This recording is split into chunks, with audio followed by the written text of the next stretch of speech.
প্রিয় শিক্ষার্থী বন্ধুরা, আজ আমি আপনাদেরকে দেখাবো একটি মুখের ভিতর কিভাবে আমরা একটি কঙ্কালের ইফেক্ট বসাতে পারি এবং সেক্ষেত্রে আমরা যে টুলটিকে ব্যবহার বা যে অপশনটিকে ব্যবহার করব সেটি হচ্ছে লেয়ার মাস্ক অপশন।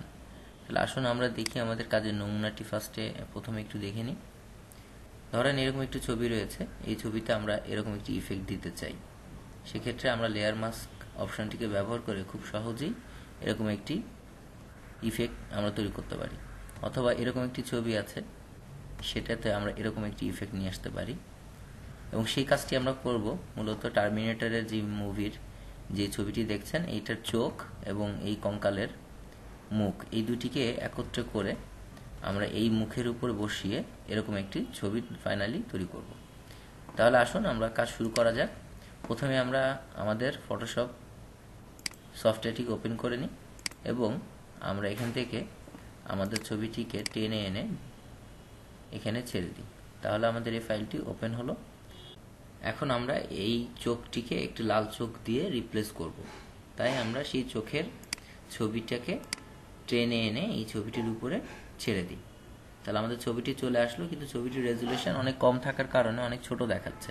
সেক্ষেত্রে আমরা এটাকে টেনে বড় করব এবং টানার ক্ষেত্রে আমরা শিফট বাটনটিকে চেপে ধরে রেখে যদি টানি তাহলে এটা প্রপোর্শন অর্থাৎ হাইট এবং ওয়াইড সঠিকভাবে বড় হবে। এবং এটাকে মাঝ বরাবর এনে আমরা এন্টার চাপি অথবা এখান থেকে ক্লিক করি। তাহলে আমাদের এই ছবিটি এখানে চলে আসলো। এবার এই ছবিটিকে আমরা রেস্টোরাইজ করে নিব।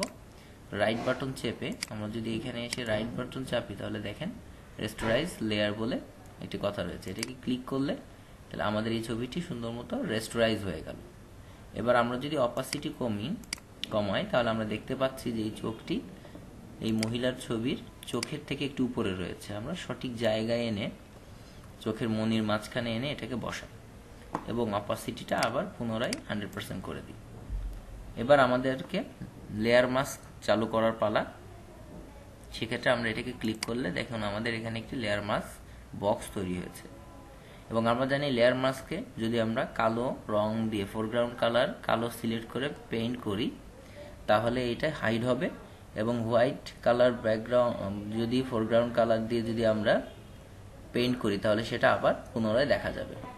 অনেকের ক্ষেত্রে যেটা হতে পারে যে এখানে এই কালো বা সাদা সঠিকভাবে নাও থাকতে পারে, অন্য কালার থাকতে পারে। সেক্ষেত্রে আমরা এই বাটনে ক্লিক করলে আমাদের ডিফল্ট ব্ল্যাক অ্যান্ড হোয়াইট কালারটি চলে আসবে।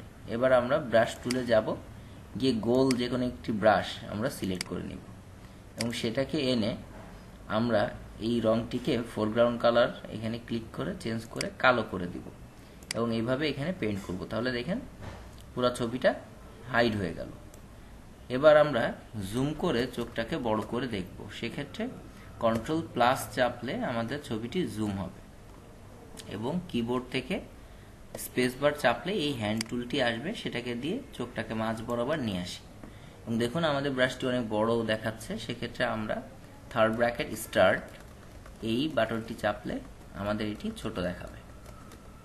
এবার আমরা এখান থেকে ফোরগ্রাউন্ড কালারটিকে আবার বদলে নিব, এই অ্যারো মার্কটিকে ক্লিক করে হোয়াইট করে নিব।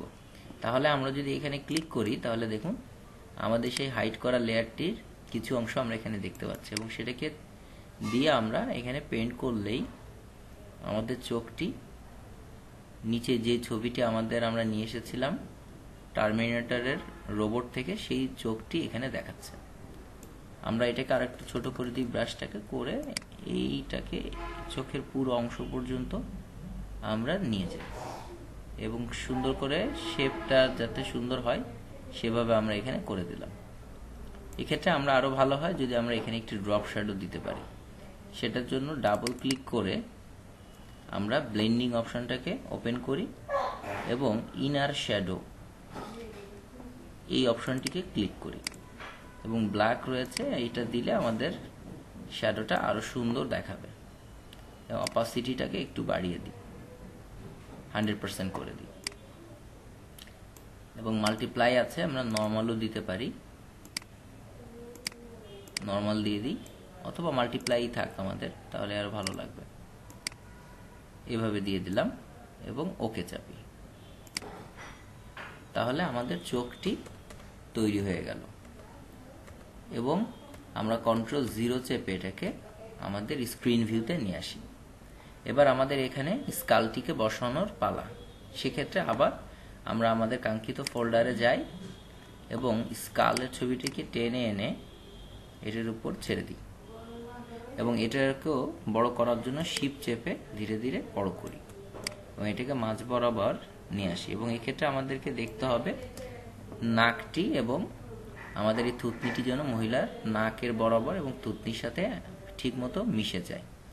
এবং প্রথমেই আমরা এটাকে রেস্টোরাইজ করে নিব। সেজন্য আমরা এখানে রাইট বাটন চেপে রেস্টোরাইজ লেয়ারে ক্লিক করলে ছবিটি রেস্টোরাইজ হয়ে গেল। অপাসিটি কমিয়ে এবার আমরা দেখব যে নাকটি সঠিক জায়গায় আছে কিনা। আমরা দেখতে পাচ্ছি নাকটি সঠিক জায়গায় নাই। তাহলে এই নাকের বরাবর আমরা এখানে এটা দিয়ে দিই এবং থুতনিটিকে এদিকে একটু বাড়তি জায়গা আছে, তাই Ctrl+T চেপে ট্রান্সফর্ম টুলটিকে নিয়ে ধীরে ধীরে মুখের সাথে অ্যাডজাস্ট করে দিই এবং আবার এখানে টিক চিহ্ন চাপি অথবা এন্টার চাপি। এবার আবার অপাসিটিকে বৃদ্ধি করি এবং লেয়ার মাস্কটি নিই এবং আবার একইভাবে আমরা এখানে কালো রঙের ফোরগ্রাউন্ড কালার সিলেক্ট করে ব্রাশ টুল দিয়ে আমরা এটাকে হিডেন করে দিব এবং এটি ব্রাশটিকে বড় করার জন্য থার্ড ব্র্যাকেট ক্লোজ এটাকে চেপে এটাকে হিডেন করে দিলাম। এবার আবার আমরা এটাকে ফিরিয়ে আনবো এখানে। সেটার জন্য প্রথমেই আমরা আবার ব্রাশটিকে একটু ছোট করে নিব এবং এখান থেকে কালারটিকে আবার উল্টে দিব।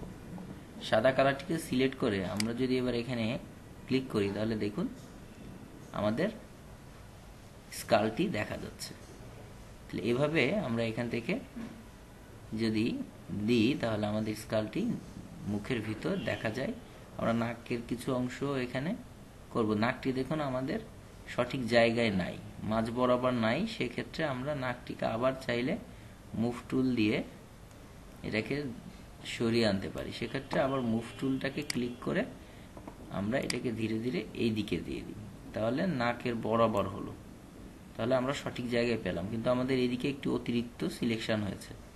সেটিকে আবার ফিরিয়ে আনার জন্য বা অথবা ঠিক করার জন্য আমরা আবার রংটিকে বদলে ব্রাশ টুল দিয়ে যদি আবার পেইন্ট করি তাহলে দেখুন আবার এখান দিয়ে ঠিক মতো আবার ফিরে আসছে আমার স্কিনটি। এভাবে আমি ধীরে ধীরে আবার রংটি বদলে আমার ডিজাইন অনুসারে এবং প্রয়োজন অনুসারে আমি এখান থেকে আমার স্কালটি দেখাবো। এবং আমরা আমাদের ছবিতে দেখিয়েছিলাম যে এখানে কিছুটা অংশ ক্ষয় হয়ে গিয়েছে, এরকমভাবে একটি ইফেক্ট। সেটা খুবই সহজে আমরা দিতে পারি। সেটার জন্য আমাদের শুধু ব্রাশ টুলে যেয়ে আমাদের সেরকম একটি ব্রাশ নিয়ে আসতে হবে। এক্ষেত্রে আমি আমার এখানে 46 নম্বর ব্রাশটি সিলেক্ট করছি এবং থার্ড ব্র্যাকেট ক্লোজ এটাকে চেপে একটু বড় করছি। তাহলে দেখুন এই যে এরকম এটা আছে। আর একটু ছোট করে নিই এবং আমি এইটা দিয়ে এখানে যদি ক্লিক করি তাহলে দেখুন এখানে একটু খাওয়া খাওয়া ইফেক্ট তৈরি হচ্ছে। যদি আমার এটা বেশি হয়ে যায় তাহলে আমি আবার এই রংটিকে বদলে এখানে যদি ক্লিক করি তাহলে দেখুন আবার কিছু অংশ ফিরে আসছে। এভাবে আমরা কি করতে পারি যে এই খাওয়া খাওয়া ইফেক্টটি আমরা দিতে পারি, নাকে এখানে একটু দিতে পারি। তাহলে দেখুন আমাদের মোটামুটি আমাদের কাজটি শেষ হয়েছে। এবং ফাইনালি আমরা এই ইফেক্টটিকে যদি এখানে একটু সাদা সাদা ভাবের আছে, আমরা যদি একটু লালচে ভাবের চাই তাহলে আমরা এখানে ব্লেন্ডিং মুড থেকে কালার বার্ন অপশনটি সিলেক্ট করতে পারি। তবে সেটি করলে এর পরবর্তীতে লেয়ার মাস্কটি সঠিকভাবে কাজ নাও করতে পারে। তাহলে আমরা এইভাবে বার্ন দিতে পারি অথবা মাল্টিপ্লাই দিতে পারি, যেটা আমাদের কাছে মনে হয় যে সুন্দর ইফেক্ট দিচ্ছে। অথবা নর্মালি যদি আমরা রাখি তাতে আমাদের ভালো লাগছে, নর্মালি রাখি। তাহলে আমাদের যে ইফেক্টটি আমরা করতে চেয়েছিলাম স্কাল ইফেক্ট, সেটি আমাদের তৈরি হয়ে গেল। এবার আমরা এটাকে ফাইল মেনুতে গিয়ে সেভ করে নিলেই আমাদের এই কাজটি পরিপূর্ণভাবে শেষ হলো। তো ধন্যবাদ সবাইকে আমাদের আজকের এই টিউটোরিয়ালটি দেখার জন্য। আশা করছি আপনারা বাসায় এইভাবে অনেক সুন্দর সুন্দর ছবি তৈরি করতে পারবেন।